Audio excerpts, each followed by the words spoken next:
My to introduce Dr. Kapil Gupta as a principal consultant in vascular surgery, and he heads the whole of West Delhi and East Delhi network of hospitals for vascular surgery. Yeah, I hope my screen is visible to everybody now. Yes, visible. Yes, hi. So thank you, Dr. Khanna, for inviting me for this session. So I'll be speaking about the treatment guidelines in a case of iliohumeral DVT and thrombosis. So what are our therapeutic objectives in DVT? First is to stop thrombus propagation and embolization. Second is for restoration of flow. And third is to prevent or to lessen the frequency of post-thrombotic syndrome by preserving the vein wall function. As per ACCP guidelines, the treatment of DVT goes as like this. In case of first unprovoked proximal DVT, if the patient has got low or moderate risk of bleeding, then lifelong therapy is desirable. In case the patient has a high risk for bleeding, 3 months therapy is good. In case of a second unprovoked proximal DVT, again, if the patient is a low or moderate risk of bleeding, you should continue therapy for lifelong. And with high risk bleeding, you can continue therapy at least for 3 months. In case of active malignancy, extended therapy is required, maybe lifelong therapy with reassessment at multiple intervals. In case of a surgically provoked DVT, 3 months therapy is sufficient. And in case of a non-surgical transient risk factors provoked DVT, 3 months therapy is good enough.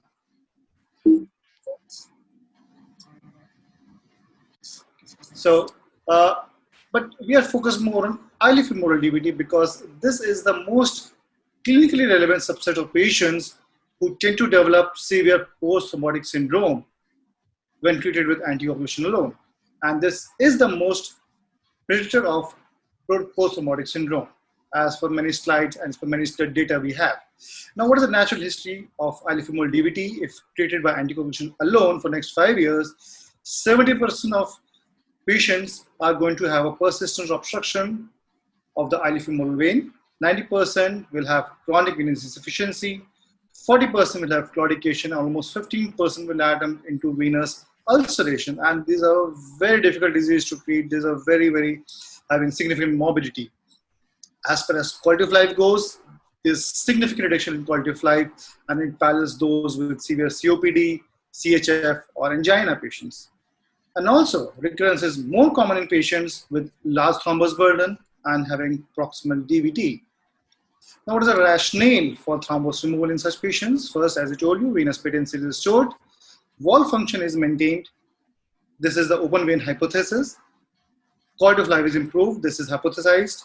The risk of recurrence is reduced, and the patient tend to have fewer symptoms of post-thrombotic syndrome. And what are intervention strategies? When we have catheter-directed thrombolysis, in which we give a catheter in the pulmonary, in the IVC and the iliac vein, and give a thrombolysis for at least 24 hours. Second is a pharmacomechanical thrombolysis, and there is an operative venous thrombectomy. So we'll be focusing more on pharmacomechanical thrombolysis. It is a combination of physical maceration of clot, drug dispersal through the clot, and then aspiration of the clot outside the body. And the various agents that we have right now, most common we are using is angiojet. This is endovascular mechanical thrombectomy device. It give a water pulse, high pressure saline jet, followed by aspiration. Second is indigo by Penumbra, which is a mechanical aspiration thrombectomy by a catheter. And a technique which is a good technique and which is a promising future is an ultrasound assisted thrombolysis, which is by the ECOS system. Now, as far as literature goes, there's enough data for us to share that in short-term follow-up, patients treated with catheter thrombolysis obtain better patency than those treated with standard anticoagulation alone. There's enough data to show that catheter thrombolysis followed by anticoagulation therapy leads to much lower recurrence rates than anticoagulation alone. There was a study in 2001 by Abu Rahma group, and they showed that there was a complete resolution of symptoms in 83% as compared to 3% in anticoagulation group. And there was a study in JVS published in 2000 which showed that there was a significant improvement in physical functioning, quality of life, and post-thrombotic syndrome after successful lysis compared to anticoagulation. Now, what are the RCTs in this category that we have? One RCT was in 2002 by Dr. Ashwari. It was a pretty small group. There were 35 patients of femoral DVT treated with anticoagulation alone or with catheter thrombolysis. And when the venous wall function was compared after 6 months, almost 72% patients had no obstruction or reflux in the thrombolysis group as compared to 12% in anticoagulation group, and the p-value was highly significant. The reflux was also decreased, and the number of patients having severe obstruction was significantly decreased. There was another RCT that was a landmark trial, the CAVAN study. It was in 2012, and it was for the long-term outcome for assessment with additional catheter thrombolysis versus standard therapy in acute femoral DVT. This study has almost 209 patients with femoral DVT and compared with anticoagulation alone with versus CDT, and the follow-up was 24 months. There was a mean clot resolution in catheter thrombolysis group of almost 82%. There was significant improvement in venous patency, p-values are highly significant. There was significantly less PTS symptoms. There was an absolute risk reduction in PTS of 14.4%, is highly significant. But the major pitfall with thrombolysis is there's a risk of bleeding, and there was a major risk of bleeding complication of 3.3%. There was a meta-analysis published in 2014 in the VASA, which included all the RCTs, all the non-randomized trials included till October 2014. And the results were as goes. There was a higher rate of complete lysis within 30 days in the thrombolysis group, in the catheter thrombolysis group. Odds ratio was 91. There was a higher rate of 6 months patency. Odds ratio was 5.77. There were lower rate of PTS. There was a lower rate of venous obstruction. But again, as we can see, the risk of major bleeding episodes, odds ratio was 2. But it did not reduce mortality from embolism or recurrent DVT.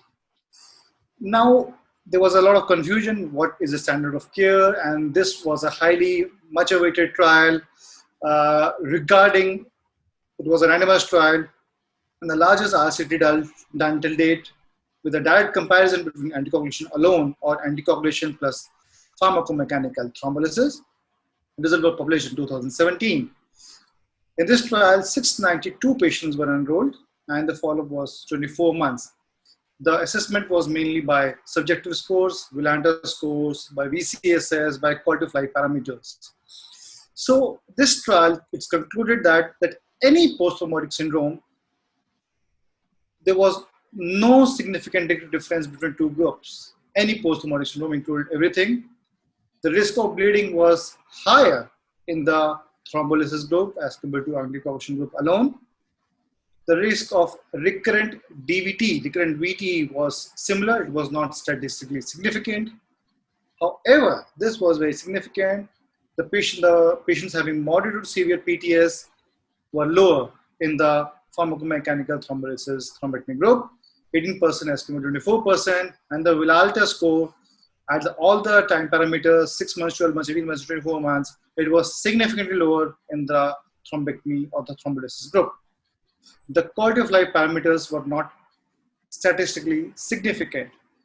There's many pitfalls or fallacies which have been documented, and many readers have commented on this, that in this trial it was not a perfectly highly femoral DVT. There are many patients having femoral popliteal DVT also, and the scoring was mainly based on subjective scores. So there are a few pitfalls, but yes, it didn't show a difference in any post-traumatic syndrome. But when we see a clinically subset of patients having moderate to severe post-traumatic syndrome, they were clinically very significant. The Villalta scores were better, VCSS scores were better.